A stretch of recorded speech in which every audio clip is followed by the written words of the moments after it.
Arsenalin Indonesia. Kali ini Arsenalin Indonesia akan mengabarkan secara spesial untuk kalian tentang berita terupdate seputar Arsenal. So, pastikan tonton sampai selesai ya. Welcome to the Championship telah bergema. Olok-olok welcome to the Championship untuk Arsenal dari netizen di berbagai penjuru dunia tak terhindarkan. Lantas, apa yang sekarang harus dilakukan klub London Utara tersebut agar keluar dari jerat degradasi?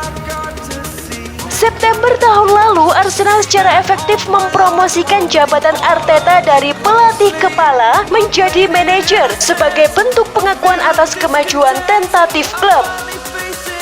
Namun dengan segala prahara yang terjadi di Arsenal saat ini, Arteta tampak kesulitan untuk membalikkan keadaan, mengingat dia memang tak memiliki pengalaman sebagai seorang manajer dalam menghadapi berbagai tekanan dan situasi terburuk klub. Pengalaman terbaik Arteta di dunia manajerial sebatas jadi asisten pelatih Pep Guardiola di Manchester City. Itu saja tidak cukup, mengingat Arsenal adalah klub bersejarah, punya pengalaman panjang di Liga Primer bahkan kancah Eropa.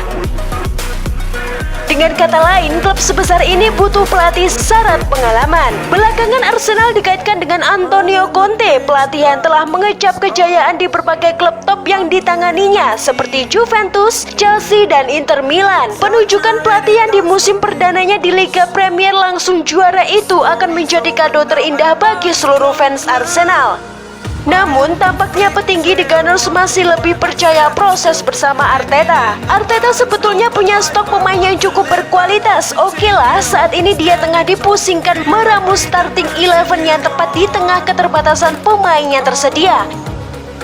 Misalnya absensi duo bek sentral berbakat, Gabriel Magalhaes, Ben White, dan gelandang andalan Thomas Partey. Namun Arteta justru mengadopsi permainan yang tak didukung dengan potensi pemain-pemain yang tersedia di skuadnya saat ini.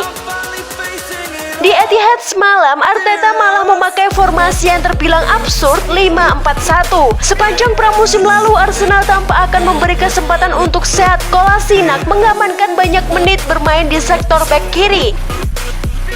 Namun secara mengejutkan, Arteta malah memasukkannya di barisan 3 bek sentral di sebelah kiri saat meladeni Manchester City. Pablo Mari yang berposisi natural sebagai CP justru ditinggalkan di bangku cadangan. Sementara posisi wingback kanan diberikan untuk Cedric Soares. Granit Xhaka dibiarkan sendirian sebagai poros tunggal di lini tengah, membelakangi trio attacker Bukayo Saka, Martin Odegaard, dan Emil Smith-Rowe. Padahal Arteta bisa menduetkan Xhaka dengan Albert Sambi Lokonga, rekrutan anyar yang sebetulnya menunjukkan penampilan menjanjikan di dua liga awal Liga Primer.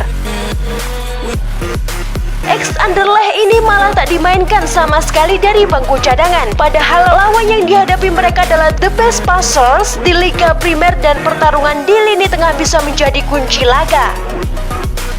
Kejelian Arteta dalam melihat sumber daya yang dimilikinya akan menentukan seberapa jauh Arsenal akan bersaing di musim ini. Abaikan kemenangan dengan skor tebal 6-0 di Piala Liga Inggris kemarin. Toh lawan yang dihadapinya juga West Bromwich Albion, di mana sebagian fans Arsenal malah menyebut kemenangan ini wajar karena sang lawan memasang para pemain reserve, sementara The Gunners menurunkan sebagian besar pemain intinya.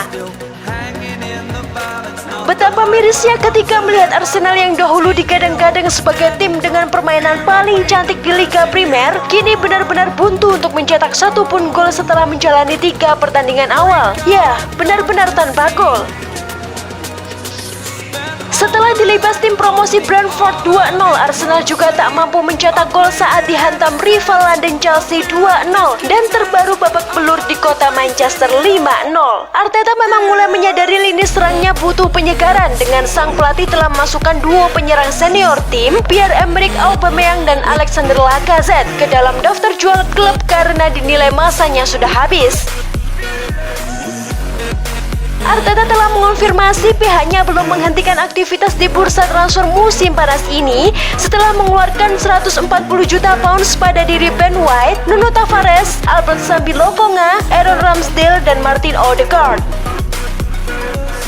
Beberapa nama potensial dikaitkan dengan Arsenal, mulai dari Lautaro Martinez, Tammy Abraham telah resmi dipinang AS Roma. Menurut rumor yang berkembang, setidaknya akan ada satu wajah baru lagi yang akan tiba di Emirates Stadium saat deadline day nanti.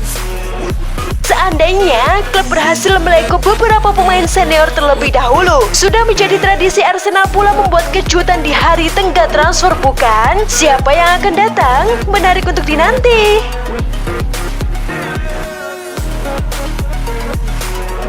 Granit Xhaka di Arsenal, 4 kali strike kartu merah.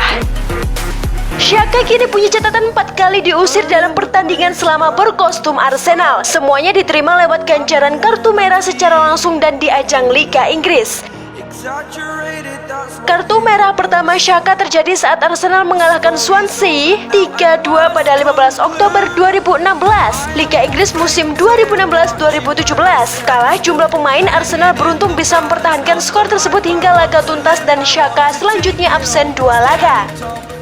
Masih pada musim yang sama, Xhaka diganjar kartu merah saat Arsenal melawan Burnley. Meriam London masih bernasib mujur karena menutup laga dengan kemenangan dramatis 2-1 dan Xhaka selanjutnya dihukum 3 laga. Xhaka kembali di kartu merah saat melawan Burnley dan ini menjadi hukuman yang ketiga. Namun terjadi pada musim 2020-2021.